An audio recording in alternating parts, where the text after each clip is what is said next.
This city was raised with the slow turning of planetary time. The Dnipro glides onwards, unbroken by trenches, by flags, by politics.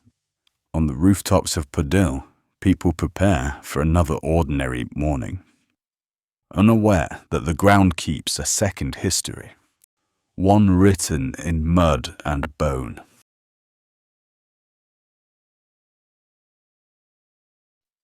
Northwest of the center lies a scar, Babi Yar. In the autumn of 1941, the ravine drank 33,000 lives in 2 days.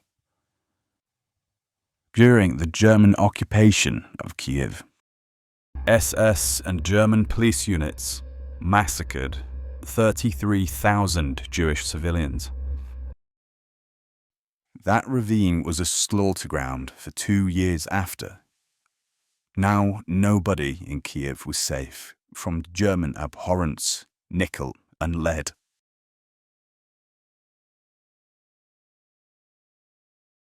For 2 decades, the Soviet planners tried to erase the wound with landfill and optimism.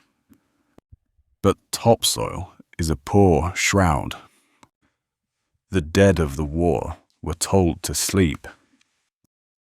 Their names replaced by numbers, the numbers replaced by silence. Beneath the slurry of a brick factory reservoir, pressure mounted, cubic meters of liquid loam stalking gravity. 13th of March, 1961. A retaining dam finally surrendered, pressured by an age of load.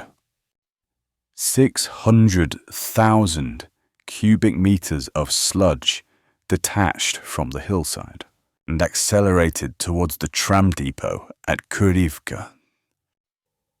It moved like a tidal beast that had never seen the sea. Walls burst, rivets popped. Rails twisted. Houses breathed once and collapsed. From the vicious torrent surfaced artifacts of another epoch. Helmets, belts, finally limbs. Men, women, and children.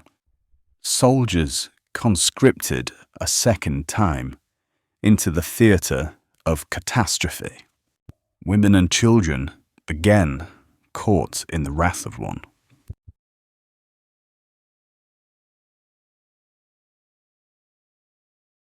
Normalcy stopped. A rising smell of clay and decay. Tram bells ringing under the mud. Silenced like the screams. Pale faces carried downstream like forgotten letters. The state measured tragedy with a bureaucrat's tape. 145 it pronounced, but the people counted closer to 1,500. Soldiers scraped the sludge for weeks. They buried victims in separate cemeteries under invented dates, so that grief might scatter and forget its own address.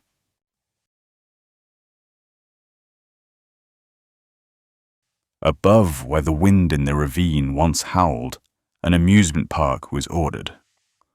Children's laughter would overwrite the echoes of screams. Asphalt sealed the soil, but rainwater remembers the roots of rivers. Only after the Union dissolved did that earth gain a voice again.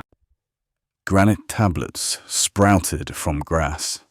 Sculptors shaped despair into bronze. Yet even now, tourists pose for photographs, framed by absence. Cities grow like coral.